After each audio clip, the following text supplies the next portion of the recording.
Hey guys, welcome back to Marsha Speaks. This is going to be a review of V100 Season 7, Episode 9, which is going to be the last review I will be doing in this shirt. So, thank God for that.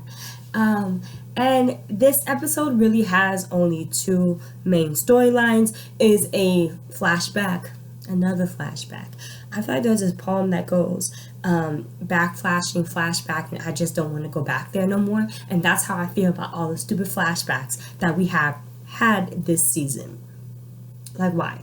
Anywho, it's a flashback of how our crew, which is Echo, Diyoza, and Octavia, became the new recruits for Bardo.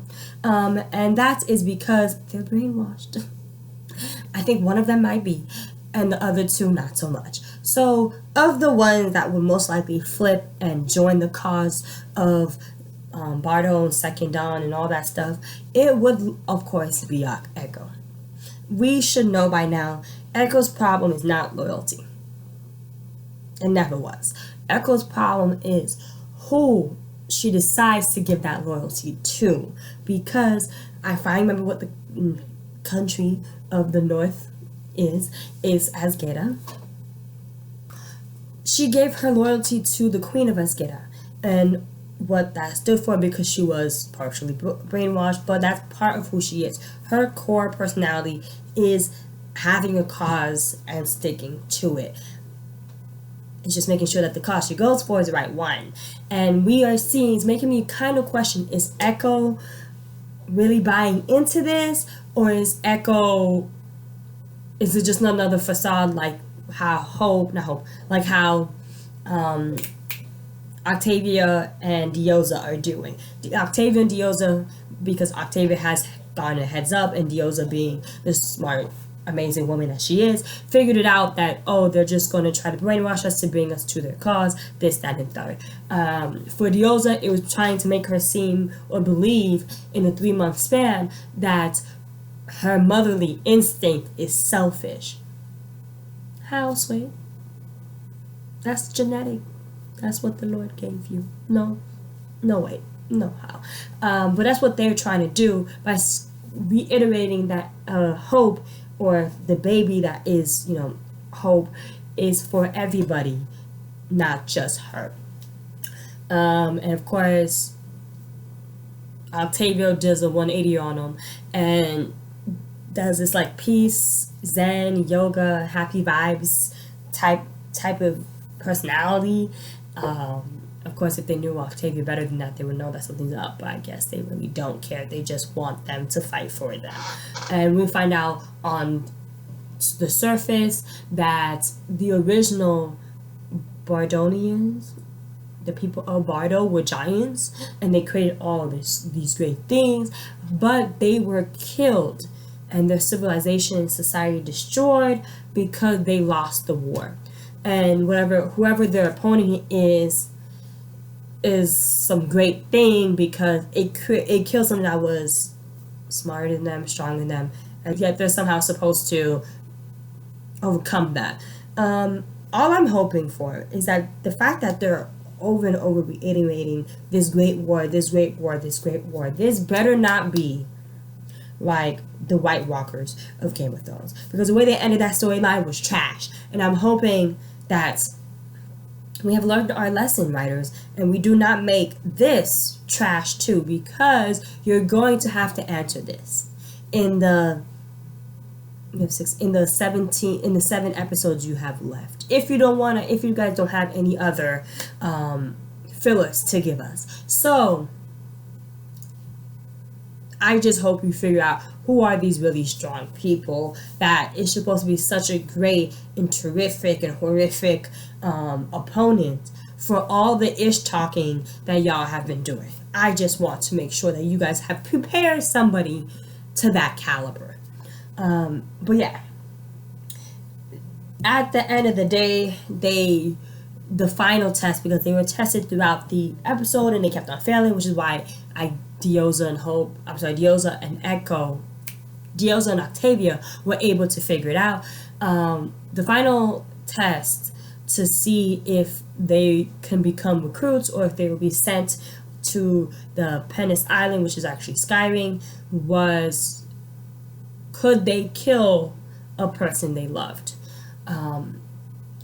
The fascinating part about this is that I thought, at least for Echo, the person will be Bellamy. Yes, she knows Bellamy's dead, but I still would have thought that they would have picked Bellamy, and I'm wondering if they had picked Bellamy, would the results have been different for her?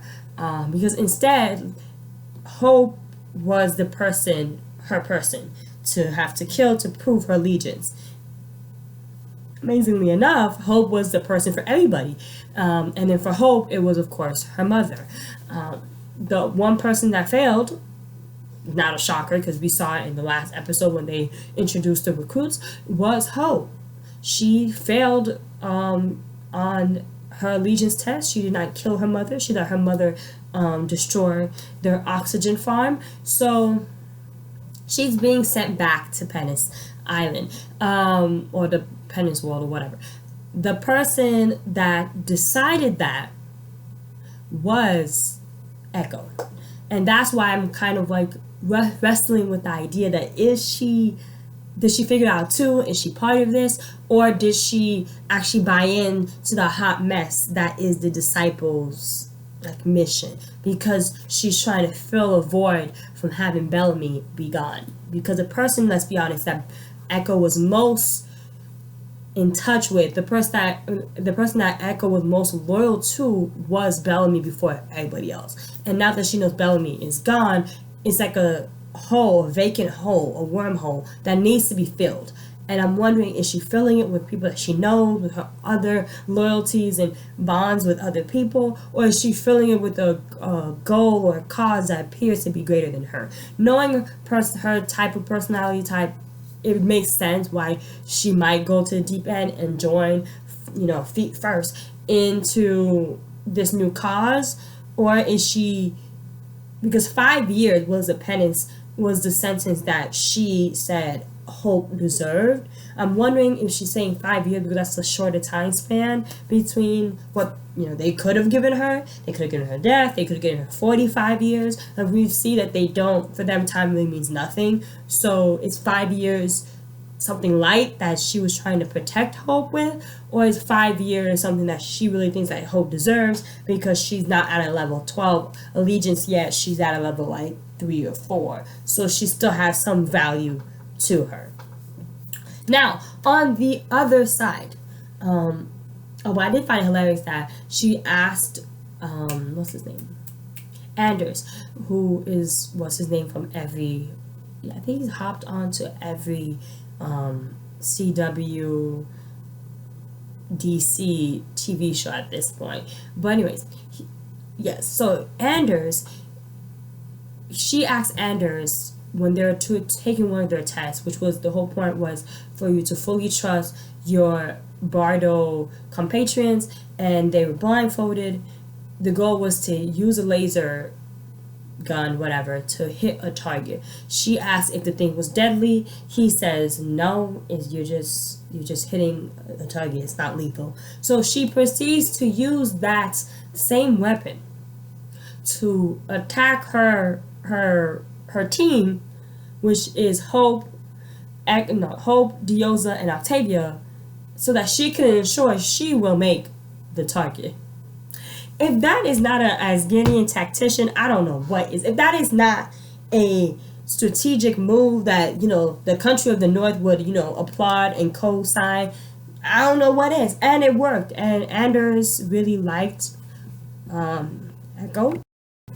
And you saw that sign of approval in his face. Like, he really liked that Echo did that. But that also makes me wonder, is she fully turned, though? Because she asked whether this thing was lethal or not. And I'm wondering, would she have still done it if they said yes? Now back to Sanctum. I'm going to start the Sanctum session with I told you so. I am that friend. Not really, but for the reviews, I am that friend. Because I'm confused. We have 7 episodes left. Indra made the worst decision of her life. so far, and like, what? Okay, so we know Murphy and everybody is held hostage. I think I kind of said this last episode, but it's actually stuff from this episode. And yes, Murphy and Emori are held hostage. And Murphy, Emori, and Shinheta actually admit that they're false gods. The people are like distraught because, of course, you just destroyed their whole foundation of their society. But Indra's goal was for the people, Shinheta, Sanctum people, the loyal followers of this religion, to kill Shinheta. That backfired, mainly because they didn't make sure that there was no weapons in that location. They thought there was, but there was non-traditional weapons like a candlestick holder. Shinheta used a candlestick holder to kill every last one of his followers. Even he could have let them live and pretended like, yo, this was just all a ploy, but he felt like he didn't want to do that no more. Like, he did what he did, he said what he said, and he just doesn't feel like backtracking anymore. So he killed everybody in that room. That had to have hold at least 30 to 45 people, if not 50. And he killed every single one of them. In the process, though, because Indra gave the command that if you heard anything, you still couldn't open the door. But Murphy figured out, no, this is everybody screaming, not one person screaming. So he is killing them. They are not killing him. Your plan is not working, but Indra already left. And he let it slip that the person is Shinheta. And unfortunately for Indra, which another tactical issue for me, because Indra knows that this is supposed to be a strategically brilliant evil mastermind, but still takes it upon herself to put people who would have originally been loyal to him at the door to protect him. I guess in her mind that would be like the ultimate karma, the ultimate FU, but in actuality it backfired, because when Murphy let it slip that this is Shinheta, they open the door immediately after he starts speaking their language, and they immediately bent the knee, which was what his whole thing was. When he went from town to town slaughtering people that wouldn't bend the knee for him, they immediately did it, even though he was blood soaked and all the dead bodies were around him. So Indra, sis, you were supposed to be commander. And I feel like I don't appreciate that you guys give her the title now when she actually absolutely deserves it. But y'all making her make stupid decisions that I would really think she wouldn't have made in any other time. Why are we making Indra more stupid than she actually is? And where is Gaia? It's been how many episodes? Like what, 3-4 episodes now? Where is Gaia? She was gone the same episode that I think 3 episodes. The same episode that Clark and them left, and we still haven't seen Gaia. Where is Gaia? Because I'm confused. Maybe was Gaia the reason why Angel was making smart decisions? We all know that's not true. But like, this is ridiculous. You have this opponent, Shinheta, being more scary than the alleged, opponents of the Great War. But you have the person that we are rooting for, the person that I'm rooting for, making dumb decisions. That doesn't make sense. I feel offended on her behalf. Writers, do better. We have 7 episodes left. You can fix this. Do better. Don't make her go out like that. Like, it just doesn't make sense. Like, yes, she went, I get what she let her emotions get the best of her. Like, her family, she watched her family die because of him, this, that, and the third. She wanted, like, a cosmic FU. I don't buy it. So, comment down below. Let me know if I'm being harsh. If I'm being, too mean, because I've been told that I've been that before. But I don't get it. The Flock was a good title for this episode, I will say that. But I just don't get how Indra could be making stupid decisions when it comes to Chidhita left and right. When honestly, he should have been killed on sight. His title should have been just like how the disciples, when they saw Hope, it was killed on sight. It should have been the same way for Chidhita. On sight. Let's worry about, him losing a martyr, all that differently. He's destabilizing your own power and ally. Like, he's destabilizing your power foundation and breaking bonds with your allies. And you don't see that there's a problem here? Like, I know, Indra knows how to play chess. And it just looks like she's just playing checkers over here. And I don't like it. It doesn't sound like something that Indra would do, let the emotions get the best of her like this. And it's annoying. And we could say, oh, because she doesn't have the flame, but I think you can be a good leader without the flame. Clarke was a good leader, even though I did not agree with most of the stuff that she did, nor did I agree with how she did that. But overall, Clarke is a great leader, and she did not have the flame in her, so, for the majority of the series. So, what's the excuse? I don't get it. All of the great leaders that we've seen that were not part of grounded culture, and part of grounded culture, most of them did not have the flame. So that's not a good excuse either. So I'm just confused as to why they're allowing such BS reasoning for Indra making stupid decisions. That's my vent. That's my spiel. Thank you for watching Marsha Speaks. I'll be reviewing Family of Fiancé next, so look forward to that episodes or those episodes. And I thank you so much for watching this episode. And don't forget to subscribe. We're on our way to 100 subscribers. We're almost there. And I would really love the support if you guys subscribe, share, and subscribe. And don't forget to comment. Bye, guys. I love y'all.